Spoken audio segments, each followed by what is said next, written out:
أعوذ بالله من الشيطان الرجيم. بسم الله الرحمن الرحيم.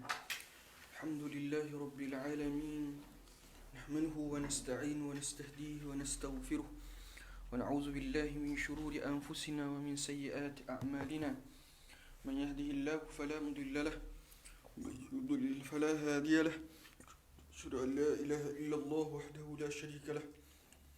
أشهد أن محمدا عبده ورسوله. اللهم صل على سيدنا محمد وعلى آل سيدنا محمد. اللهم رب اشرح لي صدري ويسر لي أمري واحلل عقدة من لساني يفقهوا قولي. اللهم أخرجنا من ظلمات الوهم وأكرمنا بنور الفهم وافتح علينا بمعرفة العلم وحسن أخلاقنا بالحلم واجعلنا ممن يستمعون القول فيتبعون أحسنه ولا حول ولا قوة إلا بالله العلي العظيم. قال المؤلف رحمه الله تعالى ونفعنا بعلومه وعلومكم في الدارين آمين يا رب العالمين. Amin. فصل في سنن السلام. Fasal pada menyatakan sunat-sunat salam, yakni pada rukun Assalamualaikum. Sunat-sunat ketika rukun melafazkan Assalamualaikum. Baik, Cik. وأكمل السلام السلام عليكم ورحمة الله ويسن تسليمة ثانية. Baik, yang paling sempurna pada salam adalah Assalamualaikum warahmatullah. Assalamualaikum itu wajib, warahmatullah itu sunat. Adapun menambah wabarakatuh itu tidak disunatkan, melainkan di atas pendapat Al-Imam Ibn Hajar pada satu masalah, iaitu salat jenazah. Ketika salat jenazah, Imam Ibn Hajar berpendapat sunat menambahkan wabarakatuh, berbeza dengan ulama-ulama lain. Jelas. Allahumma salli ala sayyidina Muhammad.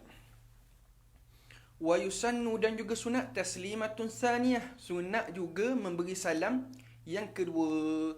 Namun kita perlu faham hukum warahmatullah dan juga salam kedua adalah sunat, tapi dia mengambil mengambil syarat-syarat fardu. Maksud apa?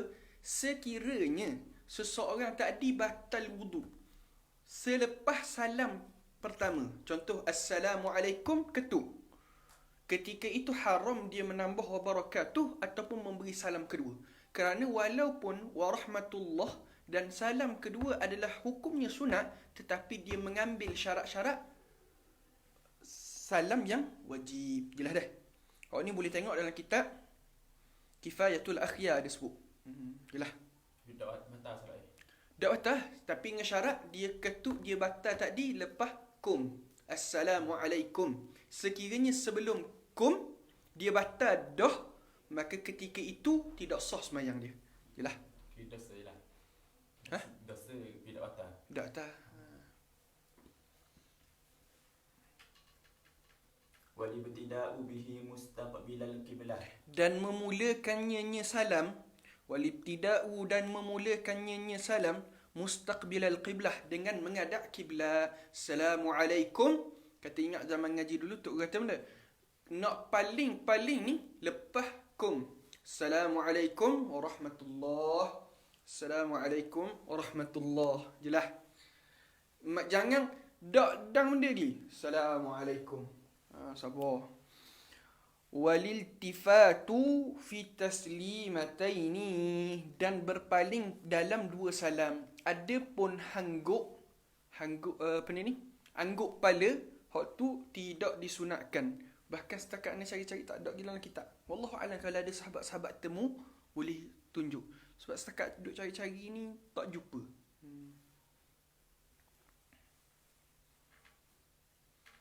بحيث يرى خده الأيمن في الأولى وخده الأيسر في الثانية. Dah nak paling tu, paling mana?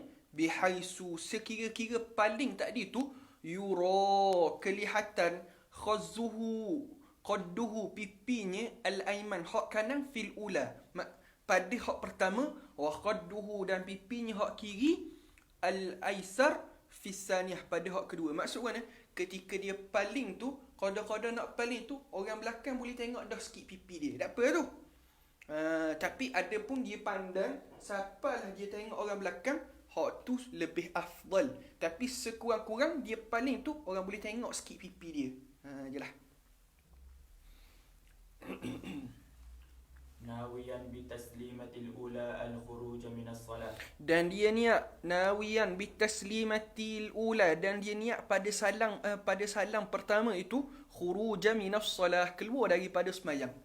Niat keluar sembahyang adalah sunat bila ketika selepas daripada dia ketika selepas daripada dia beri salam, ketika tengah beri salam. Adapun kalaulah dia niat sebelum, maka waktu batal sembahyang sebab niat keluar. Adapun kalau lepas tak hasil sunat. Jelas. Adapun pendapat awak kata wajib niat keluar sembahyang ni, waktu pendapat dhaif dalam mazhab Syafi'i. Ada disebut dalam kitab-kitab fiqh Syafi'i kata wajib. Namun yang mu'tamad hanyalah sunat. Wassalamu ala man ala yaminihi min malaikatin wa muslimi insin wa jin. Wassalam, dan juga beri salam. Wa ni ataf pada nawiyan assalam. Dan dia niat beri salam tu ala man, bagi siapa, ala yaminihi, atas yang kirinya, min tu jadi bayang bagi man. Siapa hak yang nak beri salam tadi? Min malaikah, daripada malaikat. Wa muslimin insin wa jin, dan juga Islam yang di kalangan manusia dan jin. Faham? وينوي المأموم بتسليمته الثانية الرد على الإمام إن كان عن يمينه. Dan juga dia niat wayanwil ma'mum, dan dia niat makmum bitaslimati, pada memberi salamnya saniyah yang kedua, ala raddil imam, radda ala al-imam, menjawab bagi salam imam, in kana an yaminihi, sekiranya dia berada di pihak kirinya, kanannya. Maksud mana? Ketika dia beri salam pertama, dia niat keluar je lah, Assalamualaikum. Ketika dia beri salam kedua, Assalamualaikum, Tok Imam ada sini, maka dia niat sekali beri salam, jawab salam Tok Imam tadi. Faham ke tak? Wa in kana an yasarihi, sekiranya Tok Imam tadi ada di pihak kirinya, maksud dia berada di pihak kiri imam. Faham ke tak? Fabil ula, maka dia beri salam hak pertama. Faham tak? Sini ni an yaminihi, pada kirinya, pada kanannya. Baca mula dah. An yalwil ma'mum, meniat akan makmum, bitaslimatihi, pada salamnya hak mana? As-saniyah, yang kedua. Niat benda radda alal imam, menjawab salam imam. Inka, sekiranya kana an yaminihi, dia berada di pihak kanannya. Pihak kanan siapa ni? Pihak kanan dia, makmum. Sebab Tok Imam ada belah ni. Dia berada di pihak kanan Tok Imam. He tu balik pada imam. Sebab apa? Kalau Tok Imam duduk sini, sebab apa nak gini atas keningnya? Paling korang. Tok Imam duduk sini, maka ketika dia salam kedua, jawab salam imam. Wa in kana an yasarihi, sekiranya dia berada di pihak kirinya. Kiri siapa ni? Kiri imam. Fabil ula, maka wihak salam pertama tak diniat. Hukum dia sunat je, tak wajib pun. Fa in kana qubalatahu, sekiranya dia berada di hadapan. Maksud kan dia Tok Imam tadi ada hadapan makmum. Takhayyara, maka dia boleh pilih. Nak beri salam pertama pun boleh, nak beri salam kedua pun. Tapi hak afdal wa bil ula ahabbu. Adapun salam pertama hak tu hak yang disukai. Maknanya benda yang terbaik jelah. Baca. وينوي الإمام الرد على المأموم, dan juga niat akan imam pada menjawab salam makmum. Pada bila? Pada salam kedua lah. يندب الذكر والدعاء عقب الصلاة. Baik, fasa baru ni nak cerita fasa tentang sunat-sunat selepas daripada solat. Sunat-sunat selepas daripada solat. Wa yundabu, dan sunat az-zikru wad-du'a, zikir dan doa aqibas salah, selepas daripada sembahyang. Kita kena faham masalah zikir dan doa selepas sembahyang tidak berlaku khilaf di kalangan para ulama. Sepakat ulama mengatakan adanya zikir dan doa selepas daripada solat. Sekiranya ada orang ingkar zikir ataupun doa selepas daripada solat, maka sebenarnya dia telah meninggalkan banyak hadis-hadis Nabi yang sahih. Yang berlaku perselisihan di kalangan para ulama adalah pada masalah zikir secara berjemaah. Hak tu berlaku perselisihan. Adapun masalah zikir dan doa itu sendiri, tidak ada khilaf di kalangan para ulama bahawa dia adalah warid dan sahih. Jelas dah? Baik, dan sunat zikir selepas zikir dan doa bila? Aqibas salah, selepas daripada salat. Antara benda hak sahih, antaranya astaghfirullah 3 kali, hak tu sahih. Baca ayat kursi selepas semayang, hak tu sahih. Lagi benda lagi, ni zikir Fatimah, subhanallah, alhamdulillah, Allahu akbar 33, hak tu sahih. Kemudian baca Allahumma a'inna ala zikrika wa syukrika wa husni ibadatik, itu pun sahih. Wa yusirru bihi, Dan dia mensirkan, dia memperlahankan bacaan zikir dan doa tadi. Illa al-imam al-murid ta'lim al-hadirin fayajharu bihi ila an yata'allamu. dan juga dia mensirkan dengan zikir dan doa. Hak ni adalah pendapat majoriti ulama. Majoriti ulama kata doa dan juga zikir selepas semayang sir. Hak ni afdal. Bahkan mazhab Syafi'i sendiri sir afdal. Illa, tapi ada istisna, ada pengecualian. Illa al-imam, melainkan tu imam. Al-murida ta'lim al-hadir, yang menghendaki untuk ajar orang yang hadir. Imam hak nak ajar orang yang hadir, makmum dia. Fayajharu bihi, maka dia menjaharkan ila an yata'allamu, untuk mengajar. Tapi apabila dia tengok makmum dia boleh belaka dah, maka ketika itu kembali sir semula. Faham? Tapi ingat, hukum sir ini, hukum menjaharkan ini sunat untuk mengajar.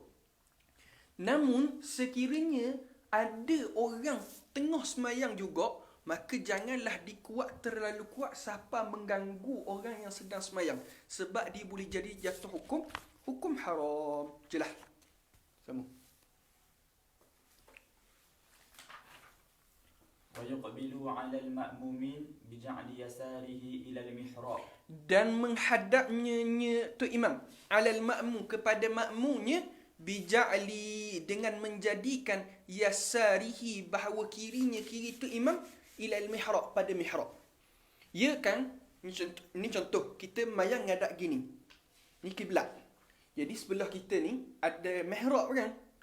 Sudah semayang kayak gini, kita kanan ke tu imam, kanan ke makmum, kiri ke kiblat. Faham ke tak? Melainkan ulama kata semasalah, iaitu semayang di Masjid Nabawi. Semayang di Masjid Nabawi, ulama kata tidak boleh, bahkan ada ulama kata haram. Imam Ibn Imad kata haram. Kita beri kiri kepada kiblat. Sebab apa? Kita akan membelakangi maqam Rasulullah. Sebab kan kiblat gini, kan kita, maqam Nabi kan gini, belah ni. Jadi kalau kita pusing gini, maka kita akan belakangi Nabi. Maka ketika itu sunat kita kanan kepada kiblat, kiri kepada makmum. Dia sebenarnya ada satu lagi, iaitu sebahagian ulama kata sunat kita menghadap makmum terus. Sunat kita menghadap makmum terus. Cuma kalau di Malaysia ni, bagi anak tak praktikal sikit lah. Sebab anak pernah kena dah sekali. Bila menghadap terus, jemaah mari tanya, Ustaz, ada benda Ustaz? Jadi jeng kita nak zikir, jadi nak suka. Yalah dah, sambung.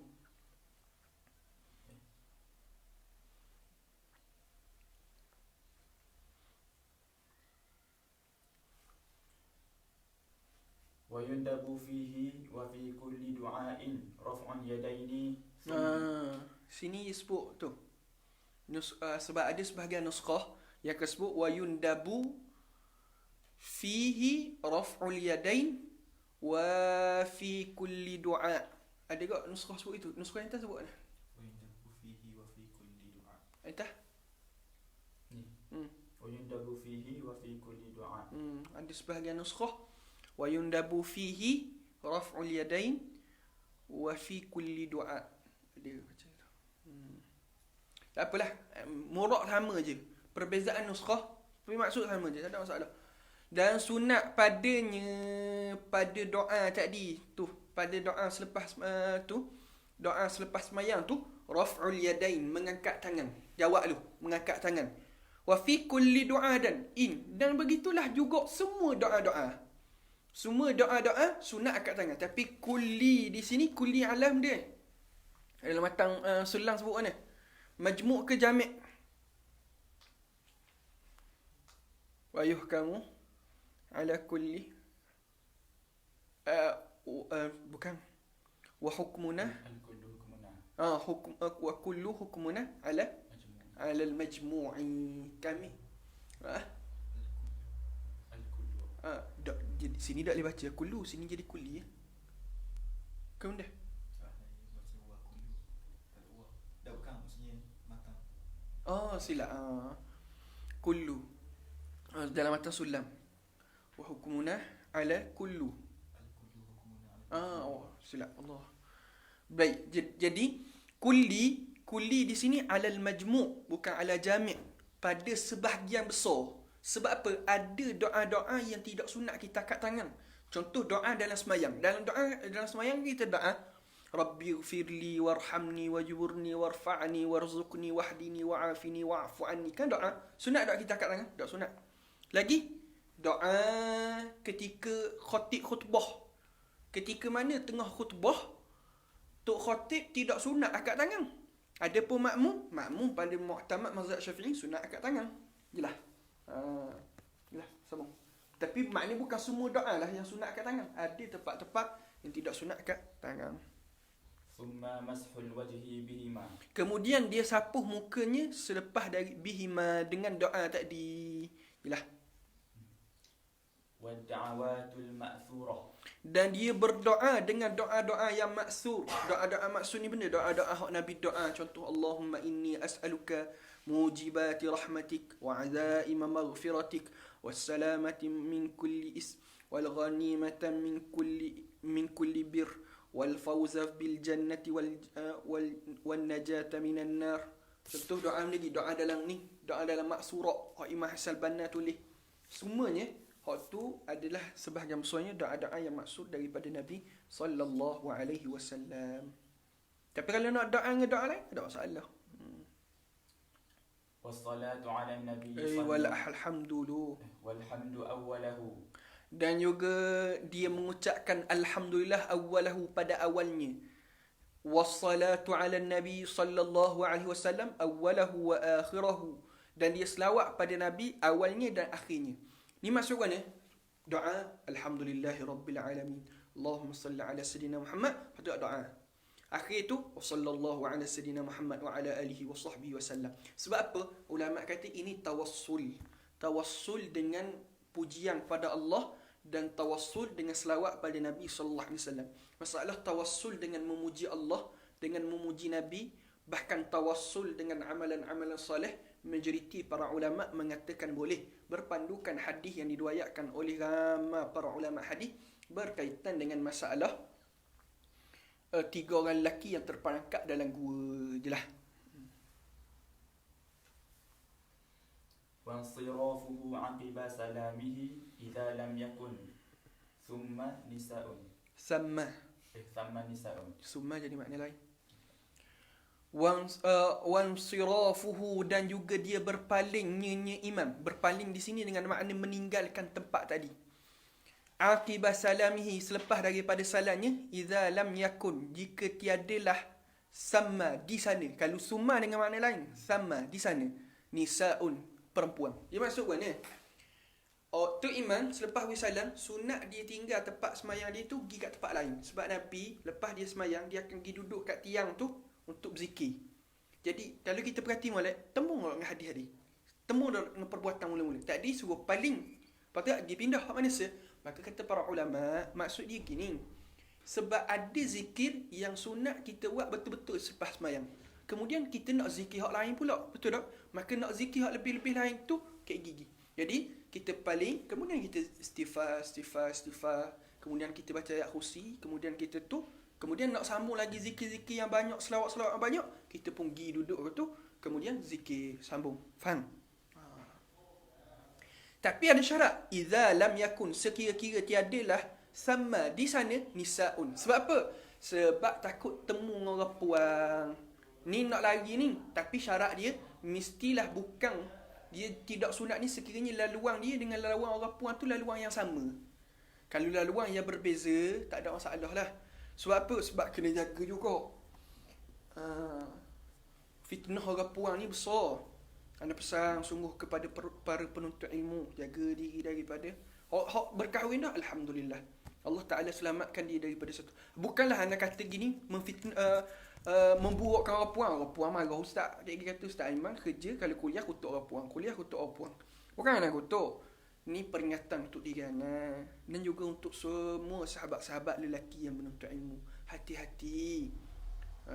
Merosakkan diri antum. Takut antum syarul sibuk dengan fikirkan orang puang sampai antum tinggal hafalan antum. Antum tinggal tu kalau ngapa? Tinggal hafalan antum, tinggal pelajaran antum. Kenapa? Kerana sibuk mikir orang puang. Lebih-lebih lagi kalau antum ni belajar di luar negara. Ingat, antum besar tanggungjawab duduk luar negara ni.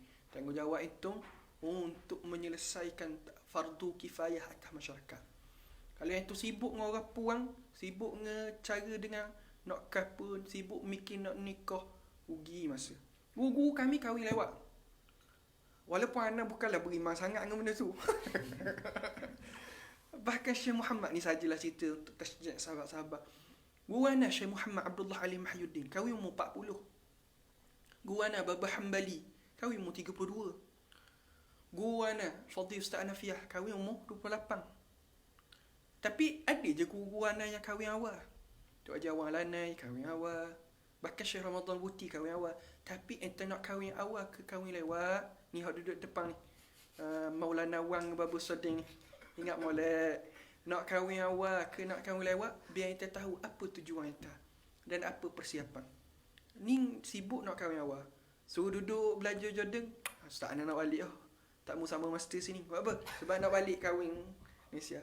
Kata duduk dulu sini. Toleh Ustaz. Buat apa? Rupa-rupanya ada orang menunggu. Patut tak mau sama Jordan sini. Tak mau sama master Jordan. Tak sama saja jalan ni. Cuma peringatan lah. Jaga diri. Sekali duri cinta tu jatuh dalam hati, walaupun luka itu sudah baik, tapi parutnya masih ada. Tidak ada kaitan antara hidup dan mati. Sila. ويمكث المأموم حتى يقوم الإمام. Boleh baca lagi, alhamdulillah.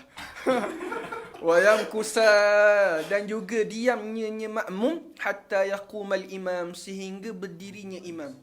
Maksud kan bila tu imam ni kalau tak ada berhajat lah. Kalau berhajat contoh sakit perut, tu imam pula zikir banyak, maka ketika tu tak apalah nak lari. Tapi kalau tak ada kerja apa-apa, kita duduk berzikir, tu imam bangun baru kita bangun. Sebab apa? Itu kalau laluan sekali lah. Kalau luang berbeza tak ada masalah.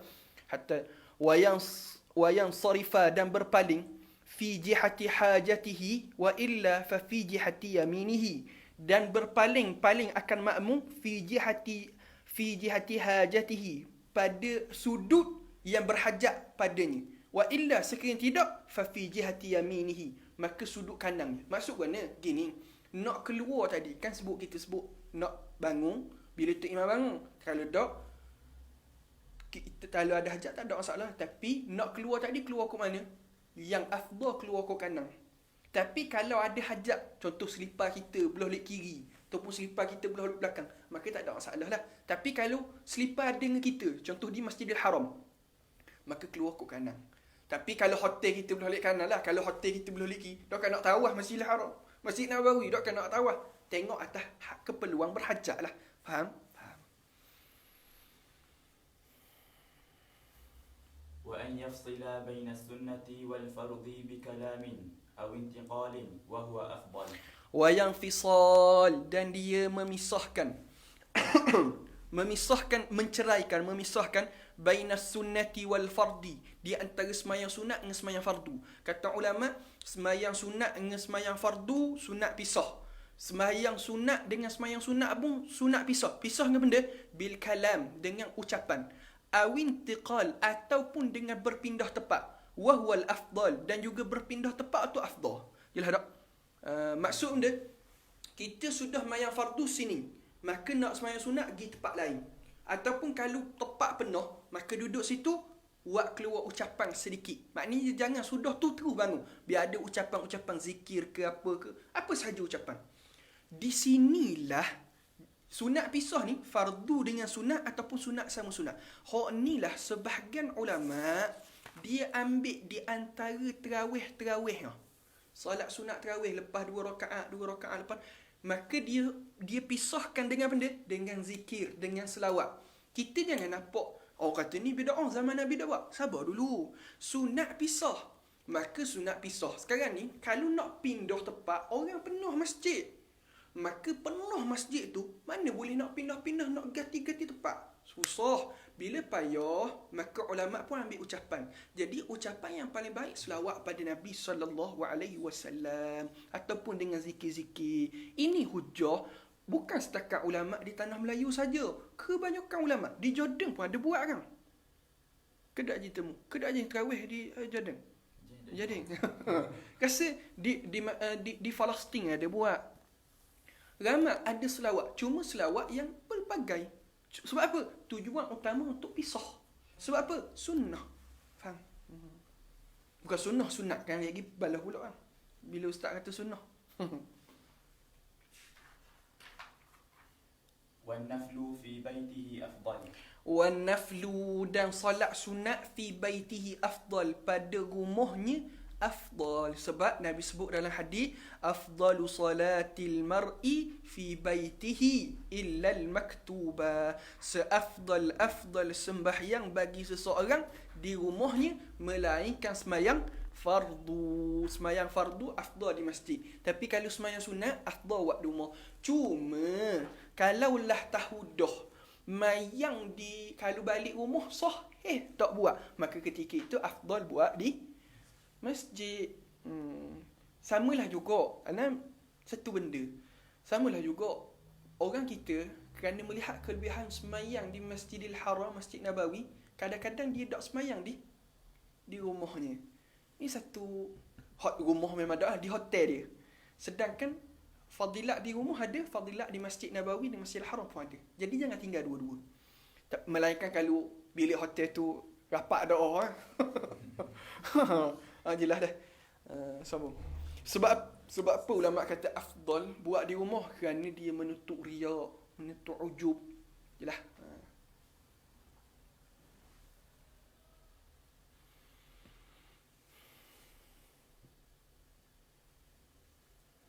Wa min sunanis salah.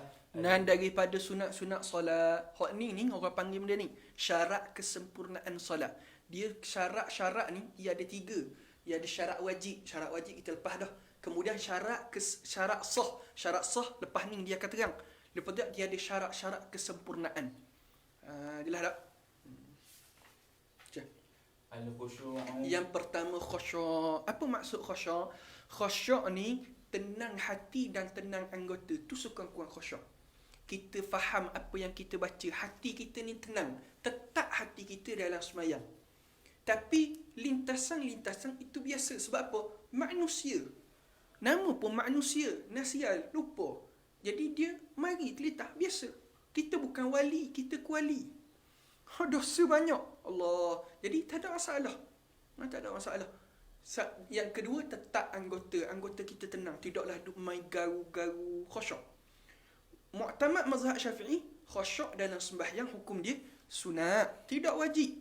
Bukanlah apabila dok khusyuk dalam semayang maka tak payah semayang. Ni pendapat yang sesat lagi menyesatkan. Wailul lil musallin allazina hum an salatihim sahun. Hak tu ulama tafsir kata benda itu masalah orang yang melewat-lewatkan semayang, bukan orang lalai. Orang lalai dalam ayat mana? Dalam surah Al-Mu'minun. Allah Taala sebut mana? Sebut mana? Qad aflahal mu'minun allazina hum an fi salatihim khashi'un. Jelas. Jadi khusyuk dalam sembahyang hukum dia sunat. Melainkan pendapat Al-Imam Al-Ghazali. Imam Ghazali kata khusyuk dalam sembahyang wajib. Kalau hak ni pendapat mu'tamad, jahannam sembahyang kita. Ramai mana hak khusyuk betul daripada awal sampai akhir. Wa tartilul qira'ah wa tadabburuha. Dan juga tartil. Tartil di sini benda dengan maksud tajwid dan juga baca dengan tenang, tidak gopoh-gapah. Al-qira'ah bacaannya, wa tadabburuha, dan dia mentadabbur bacaan-bacaannya tadi. Waddukhulu fiha Wa tadabburu zikri. wa tadabburu dzikri. Dan juga dia tadabbur akan zikir-zikir dia. Ketika mana dia rokok, ketika mana dia sujud. Mentadabbur. Waddukhulu fiha, dan dia masuk padanya, pada semayang tadi tu, binasyatin, dengan rajin. Sebab apa? Main kalau malah itu disebut dalam Al-Quran sifat orang munafik. Qamu kusala yura'unan nas. Jelas. Lepas tu wa faragil qalbi, dengan kosongnya hati. Apa maksud kosong hati? Yakni dia melakukan sembahyang dalam sudah selesai perkara-perkara dunia. Sebab tu kalau tengah lapar kan Nabi suruh makan dulu. Sebab apa? Supaya tidak mengganggu hati. Yang keduanya, pesanan penaja lah untuk para-para kalau buat semayang ajak di rumah. Ni berlaku di Malaysia lah. Semayang ajak di rumah, lauk jangan letak depan Tok Imam. Tok Imam pun manusia, bukan wali. Lepas tu adalah dia letak depan Tok Imam, dia tutup pula dengan kain, dengan surat khabar. Cokeng naik kaki ayang je. Tok Imam pun manusia, tengah-tengah mayang mikir, gula ke pecik? Kan payah. Buat biasa-biasa je. Kalau nak buat tak belakang lah. Jangan letak depan, ganggu orang semayang. Sama juga tengah semayang. Semayang dia letak lauk depan orang, makruh, ganggu. Apa sahaja yang boleh mengganggu kita dalam semayang, makruh. Dia letak kita semayang benda-benda dalam tempat-tempat orang lalu lalang, makruh. Sebab apa? Boleh ganggu hati. Masuk dalam semayang ni keadaan tenang. Wallahualam. Kita berhenti sini lah. Setengah jam je baca hari ni. Syurutus salah kita sambung esok. InsyaAllah lah muslim-muslimat, minggu depan kita habis bab semayang. Kalau habis, insyaAllah. Jangan dibelet. Kalau belet lagi nampak banyak. Pegang, insyaAllah. Ada soalan? Alhamdulillah tak ada soalan hari ni. InsyaAllah muslim-muslimat, kita jumpa esok hari. Doa banyak. Kerana tak boleh nak panjang-panjang. Maklumlah letih. Keletihan. Doa-doa lah sihat untuk kita sambung lagi daurah kita sampai dia. Wallahu a'lam, qul qawli hadza wa astaghfirullahal azim wa lakum.